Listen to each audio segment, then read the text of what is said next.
If you're not up to date, Brother Terry has been to the ER twice. Last time was this past Thursday. He's got a kidney stone, and it looks like it's going to be too big to pass. So he's got a urology appointment tomorrow at Baptist South, and they'll have to figure out what they're going to do to get to it. So if he grimaces or looks like he's in pain, you'll know what that's all about. Who else is on the sick? I just got word that my liver is acting up some way. I don't know why. Okay. And I'll see a doctor soon. Don't Ultrasound and X-rays on it. don't have a date for a doctor yet, but soon you'll see a doctor for your liver. Okay. And also your son is dealing. Has he got an appointment for his surgery yet? His prostate surgery? No, he hasn't. Okay. Keep that family in your prayers. It's great to see Brother Brian back. He's looking a lot perkier than he did last time I saw him here, though. Pardon? Much perkier, he says. Okay, all's good. I'm sorry? And Holly, she just for some reason, I always skip Holly, but she had gone up Friday, and they had to do a little nipping around the one of the wound areas. It was to help it heal better. So now they're having to do the pack and let it grow back together thing. So, but she's coming along. It's improved a little bit. She's going back this next Friday. Anybody else? Okay. Brother George, would you lead us in a prayer, please? Heavenly Father, Almighty God, the one and only God, the other was, is, and will be. And we thank you, Heavenly Father, for all the blessings that you bestow upon us, and all that you turn us to the love, grace, mercy, wisdom, knowledge, and power, and justice. We thank you for that, Heavenly Father. Heavenly Father, we thank you for the great blessing of your Son, Jesus, who gave his life on the cross, the ultimate lamb of sacrifice, and gave his blood there to get our sins and recovery. Heavenly Father, I just speak all those that are mentally sick and all those that are recovering, that are continuing and investing in your recovery from the disease, Heavenly Father. Not only those people, but those who are not in the that we do not know of. Heavenly Father, we go to this day that all things be done according to the will of your glory on us. We pray. Forgive us for our sins. We pray in Jesus' holy name we pray. Amen. Amen. Most of you know we're starting a new series, and this one is going to be, as soon as it's turned on, hello, there we go. It's going to be on marriage. And in the month of January, we're going to be looking at Adam and Eve are created for an overview of Adam and Eve's marriage, but more precisely, I'm going into an overview of marriage and get a little bit more in detail on that in a minute. But then we're going to look at Adam and Eve created for each other, Adam and Eve, the first sin, and then the first offspring, Cain and Abel, the first murder. Now, as I said, I'm going to go in the overview just a little bit different than just an overview of Adam and Eve, because when we start talking about marriage in general, it can be a complicated situation. Now, us sitting here today think that it's an easy issue to look at. Marriage is a simple something that we need to address, correct? Well, it's not. Each one of us in here are responsible to keep the congregation that we're associated with, the church as a whole, free from sin. So what if I ask you the question, what is marriage? I'm going to ask the question, not what if, but what is marriage? Unity of two people. Is that legal or is that scriptural? Really? By law, as officially married, I mean. What about what about polygamy? That was in the Old Testament, and that's in places today. All right. When are people married? At what point, if we go with your summation there that it's two, when are those two married? Yes, sir. That wasn't the plan, absolutely, and we're gonna definitely get to that. That was not the plan, but in today's society and various parts. But when are people married? Yeah.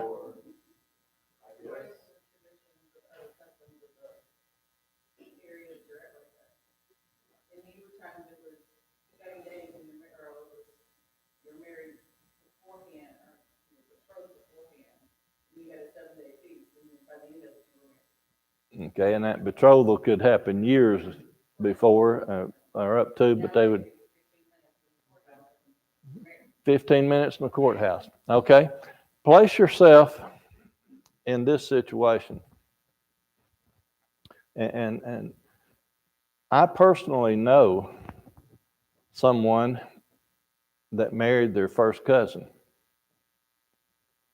The elder, her father, that I knew very well, resigned the eldership because his daughter married a first cousin. Now, even if you go back to Levitical law, first cousins were not exempt from marriage. They named next of kin, which stopped short of first cousins. Now, whether he stepped down because she married a first cousin, or whether she was still in his house and she disobeyed, I'm not even going to go there. That was the catalyst that caused him to resign from an eldership and leave the church. Never came back. What are you going to do if someone is not a Christian? A couple are not Christians and they come into the assembly and they study with you and they decide they're going to get baptized and become Christians. But in the legal sense of the term, they have never been married. They have never had a marriage license. It is what we refer to as, in the state of Alabama, as common law marriage. Are they married or are they not married? Are they going to have to go through a formal ceremony 10 years later to, shall we say, tie the knot? What is the circumstance that they're in?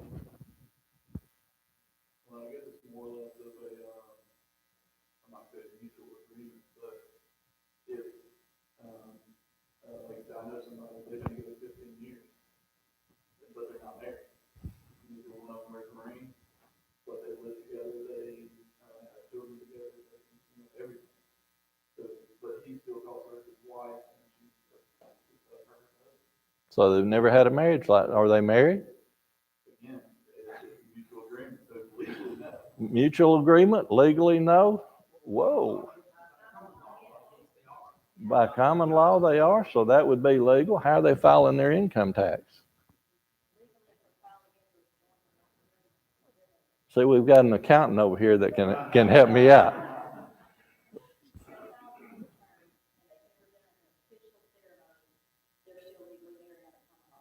Are you aware that in the state of Alabama on the 29th of August of 2019, the rules for marriage changed in the state of Alabama? Prior to August 29th last year, for a marriage to be officially recognized, people had to have a marriage license unless they were common law.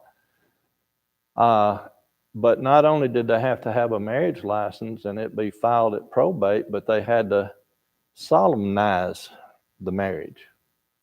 What does that fancy word mean? Solemnize. Solemnize.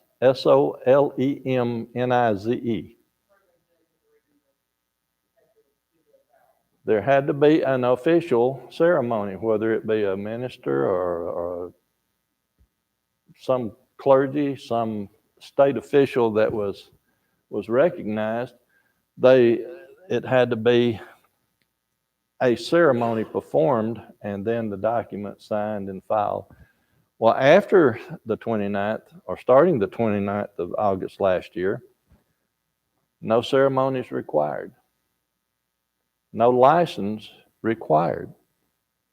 In the state of Alabama, all they have to do is have a form that is produced by the state of Alabama and have it signed and notarized by the two parties and then filed, and then it is an official marriage.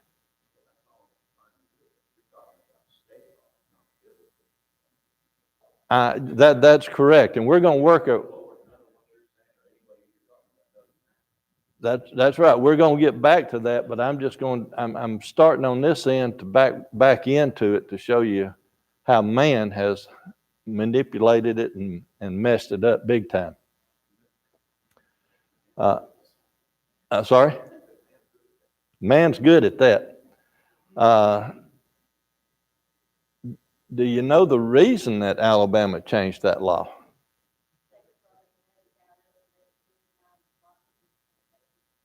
Now we're getting back to Bible. Alabama changed their law so that the people issuing marriage license would not have to get into the situation of where they would have to violate their religious beliefs to satisfy somebody requesting a marriage license. And you know why that happened?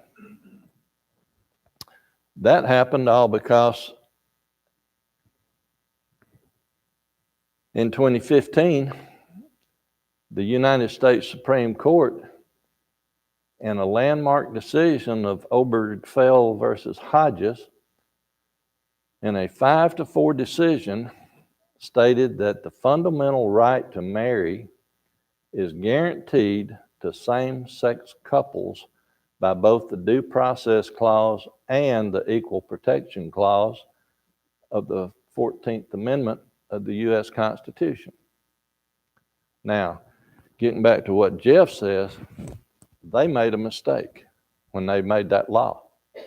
But in all states, that has to be recognized, which puts religious groups into a bind. Now, they made a mistake when they did that, not only from a religious aspect, but also, in my opinion, from a legal aspect. Now, I'm not an attorney, and I don't play one on TV. But why do I say that they made a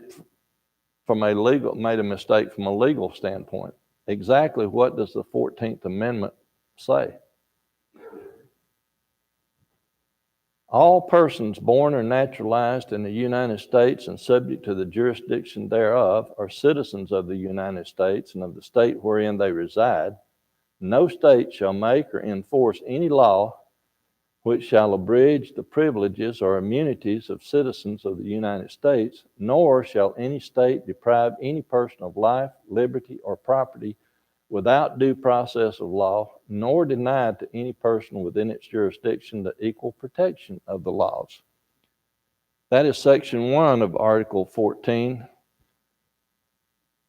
that was put in place in 1868.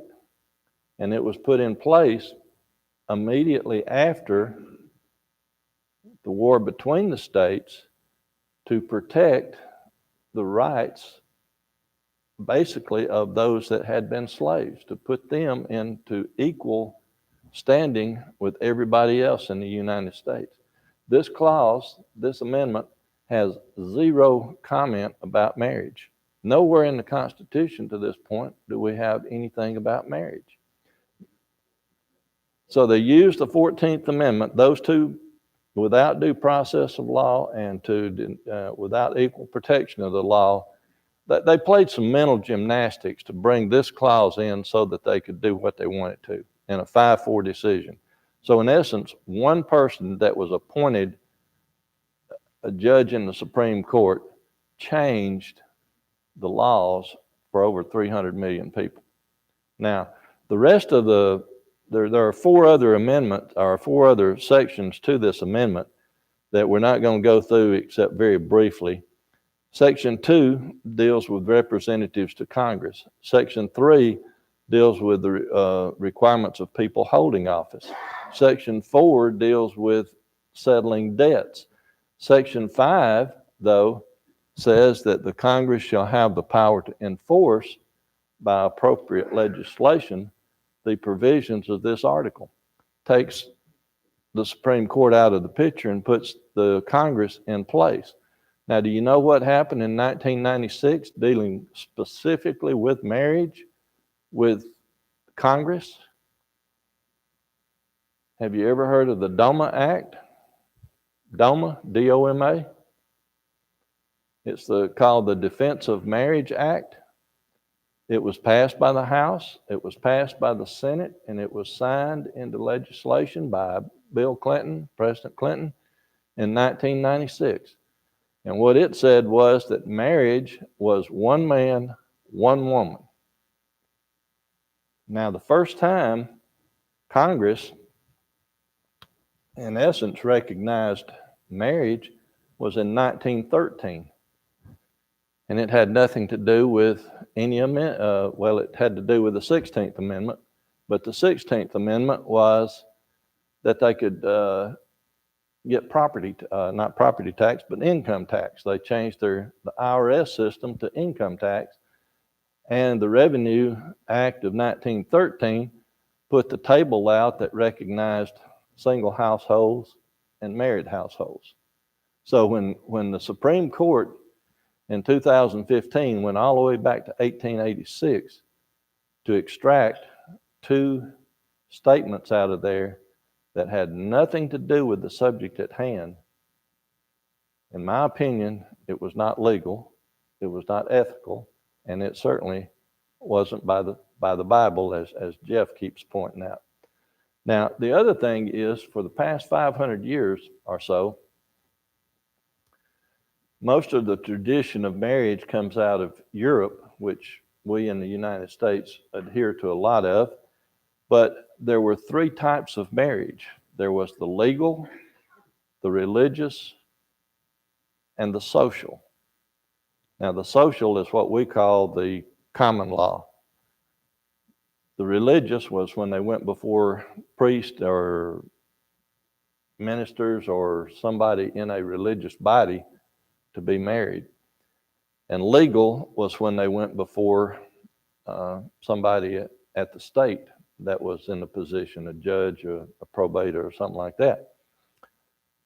So, back to the question of when people are married, does that mean if people are married in a civil ceremony that they're not married in the eyes of God?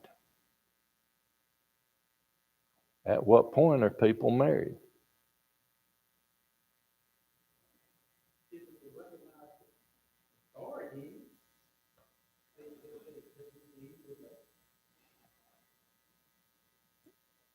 I'm sorry?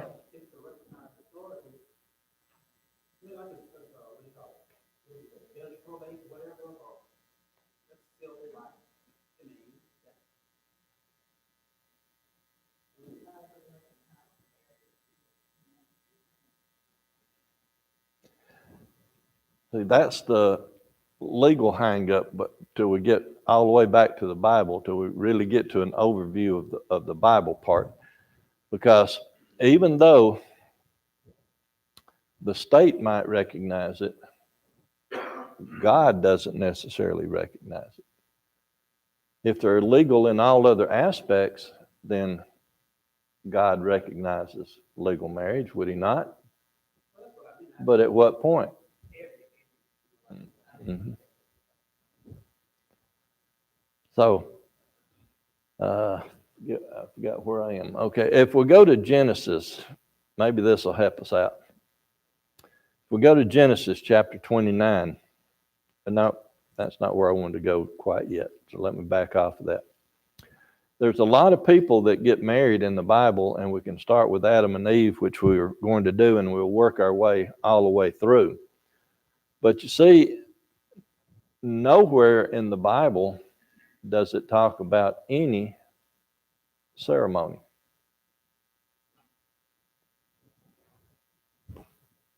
You hinted at it when you said that they did what? They had a betrothal, which was an agreement between parents mostly. And then what would they do?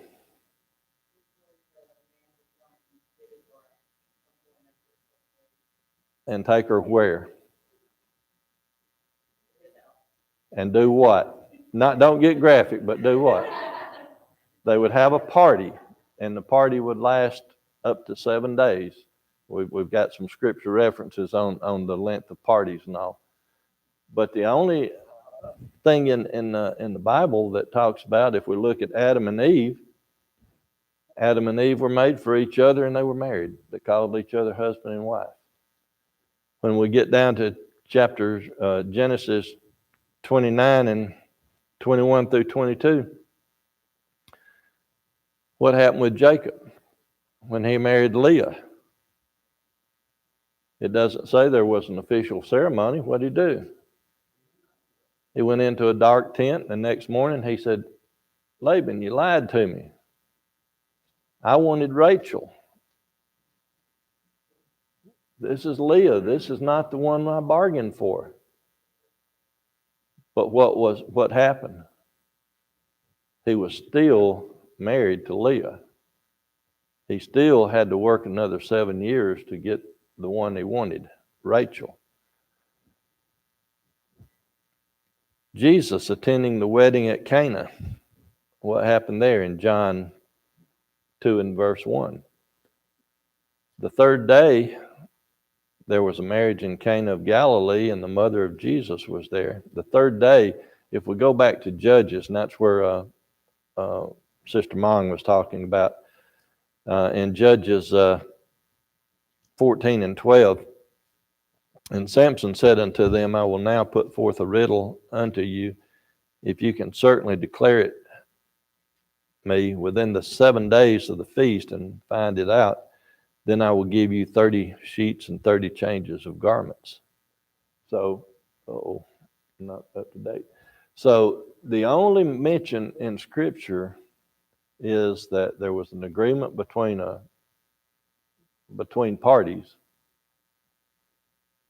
and then they went into the tent, and then they were married. But you still had something had to be done to signify that they were out. So, like, either it was just a priest or something like that. It was still a formal procedure. So, still called it a wedding. Okay. It was something to signify that this person was now married to that person. Okay. When they were betrothed, there was an agreement between parties, parents' parties, parent of the husband, parent of the wife. They'd made a betrothal agreement.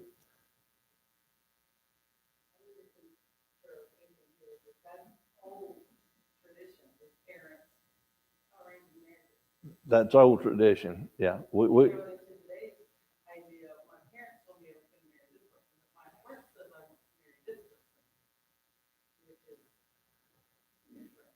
Right, and we're getting there because most marriages in the old time was based on families and based on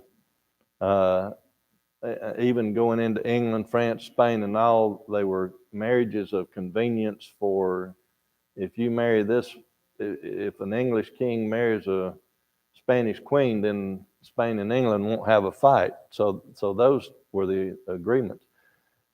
But getting back to what was Brother Donnie said over here was, the only reference that I can find in any, and I'm using this term loosely here, religious document, is in an apocryphal book of Tobit, which is a book the Catholics use.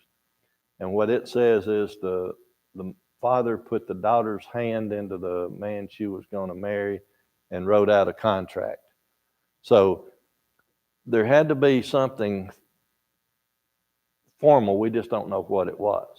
So if the husband, if we go into to other scripture where somebody, trying to remember the name now.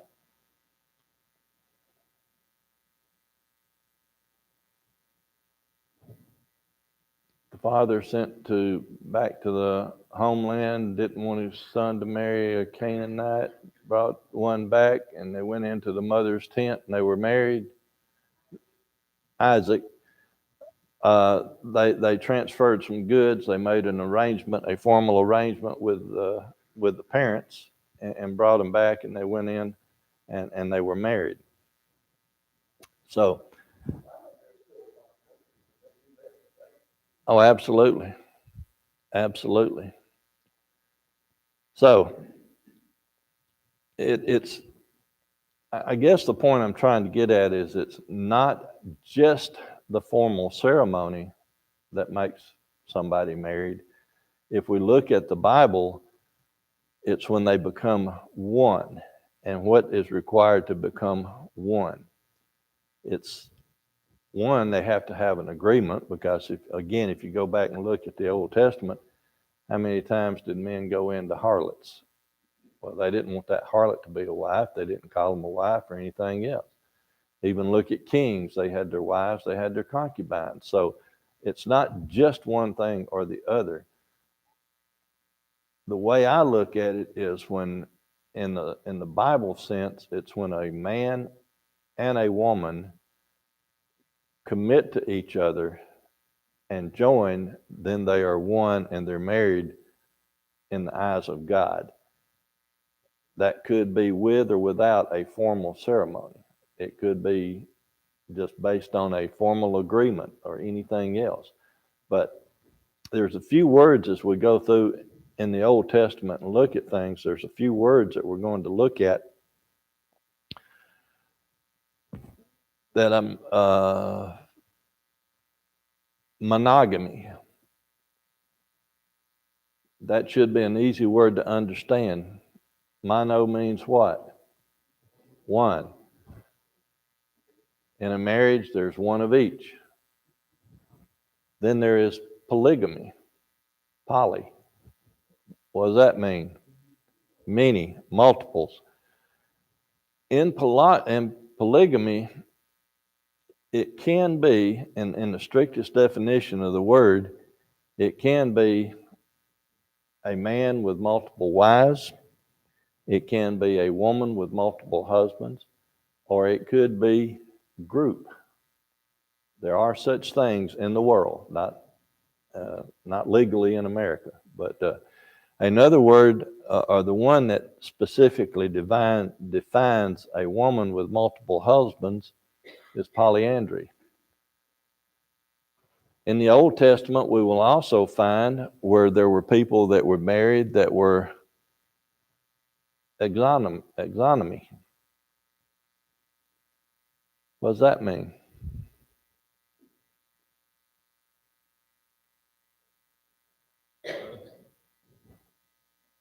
Isaac and who was brother?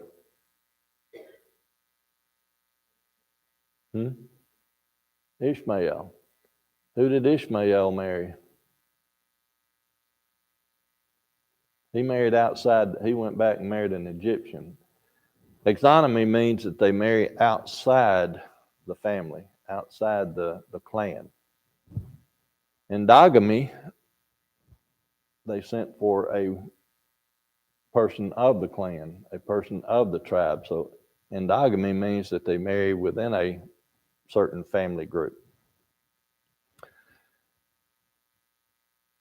Have I got y'all totally confused? I hope not. But now we get back to what Brother Jeff said. When it comes to us as Christians,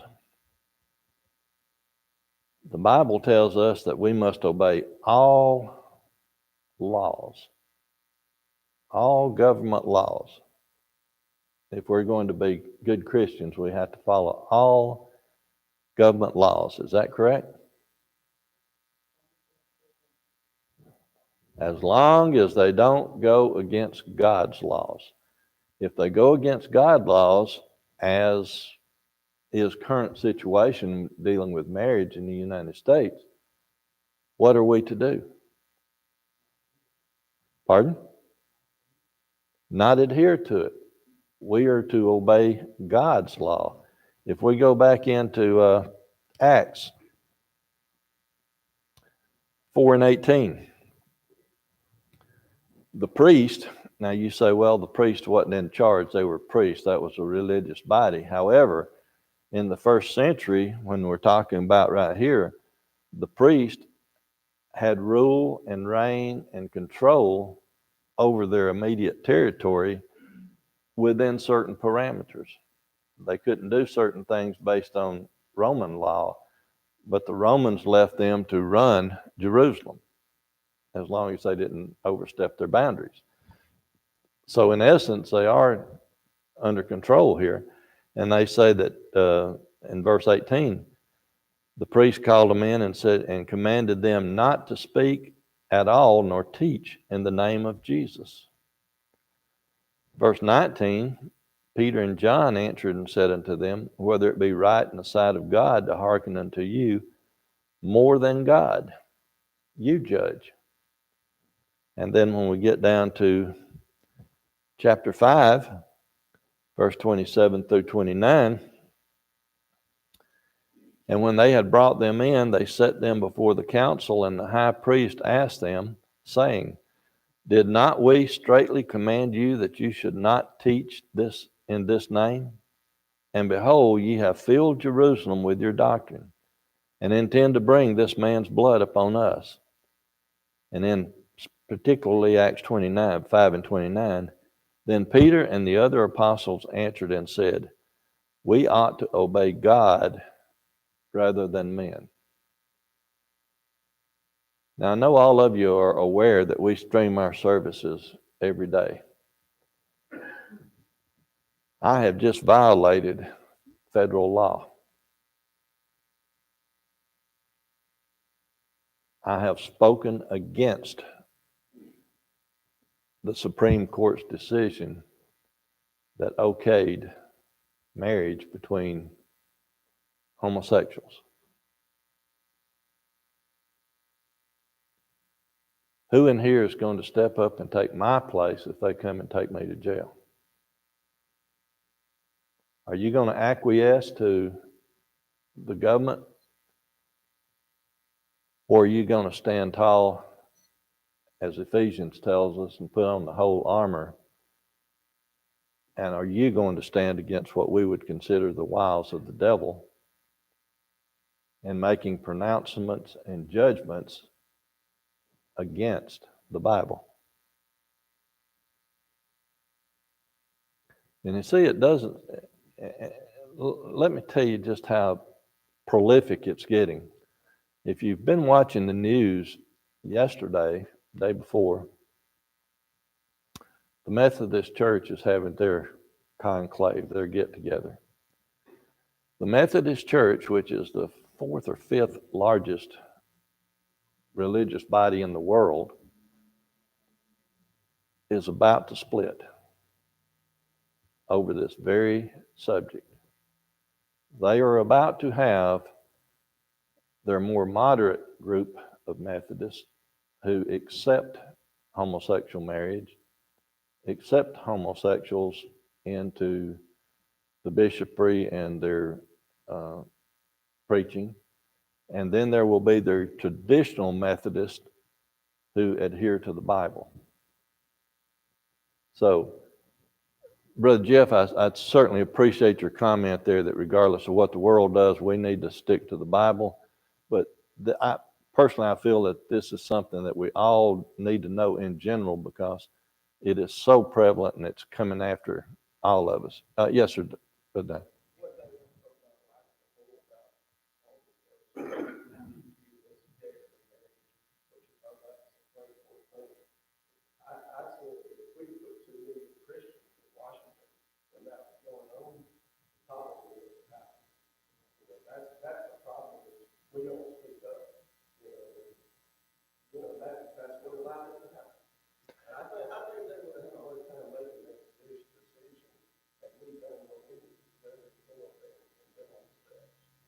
Absolutely. And the balance of the court right now, it wouldn't happen today.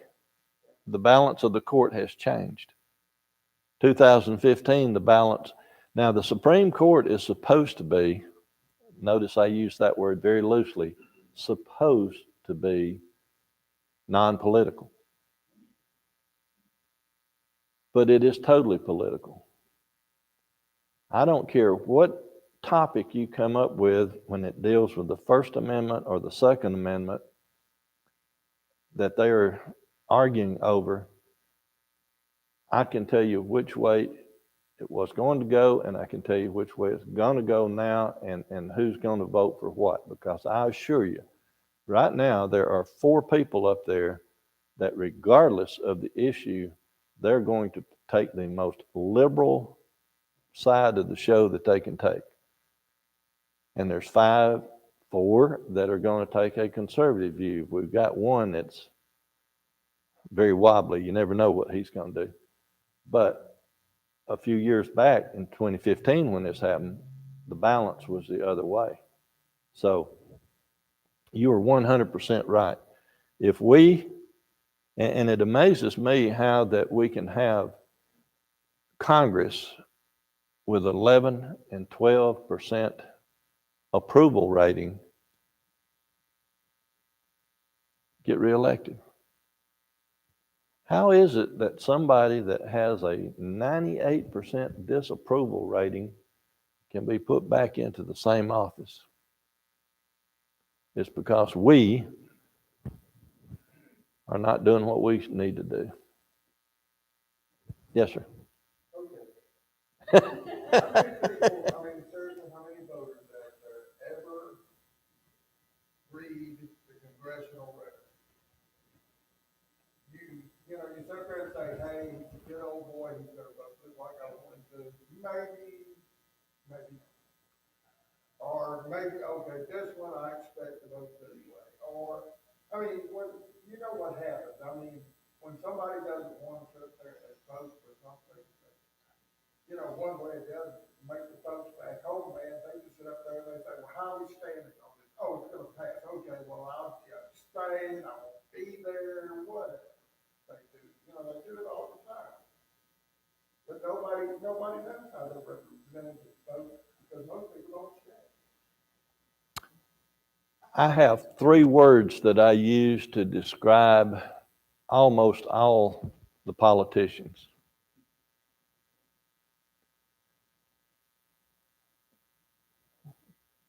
Sanctimonious, carpet-bagging hypocrites.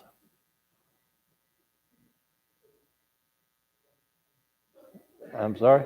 Look at the camera when I say that.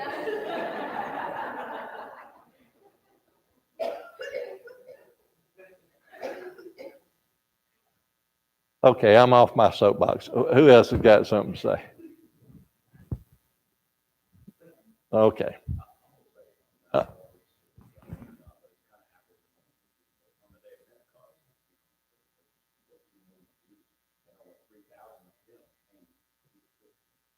Yeah.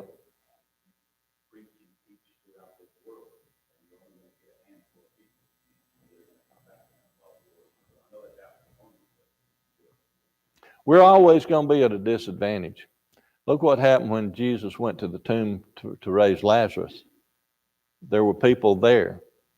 A few believed, and what happened to the rest of them? Even though they witnessed it, they didn't change. So you're absolutely right. We're outnumbered. We're going. Absolutely true.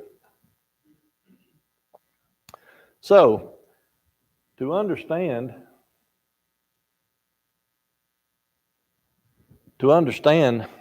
God's plan, we need to go to the source. And what is that source? The Bible. And where do we start in the Bible? Andrew and I deal with antiques. We go to estate sales. We sometimes buy something and then we spend 2 or 3 days researching it to find it out because there's a word called provenance. Who can tell me what provenance means? It sounds complicated, but it's really a simple word. Basically what it means,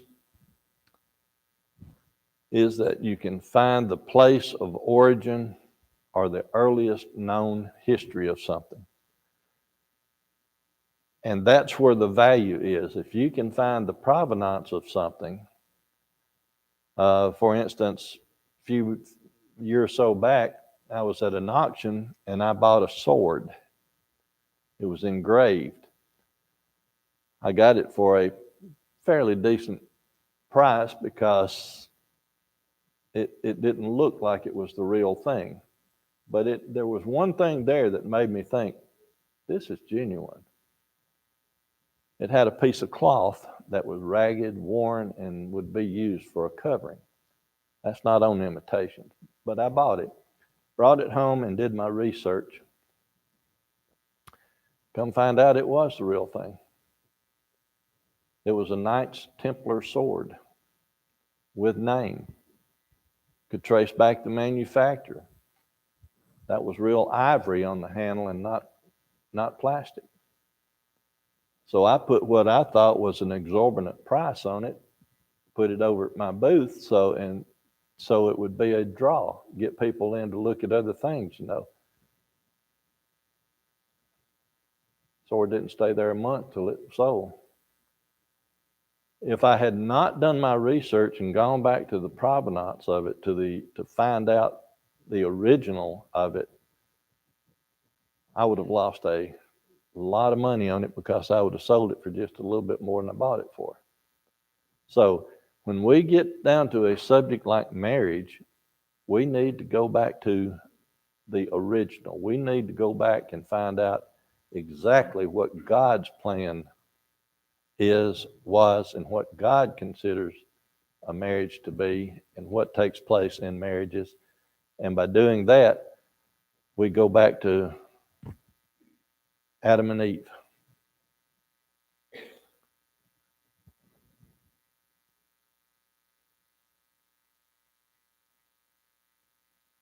My thing stopped working, so I've only got I don't even have any more time. Luke's putting the numbers on the board now, so we'll stop there and we'll start with Adam and Eve and next week, and we'll be dealing with Adam and Eve made for each other. Questions or comments? Any? A while ago you mentioned you knew someone that had married a first cousin. Yes, sir. Think of the sons of, I can't think of the first two guys created, but the Cain and Abel, they were the sons. They must have married sisters. Yes, sir. At the time, it wasn't anything wrong with marrying those, because the only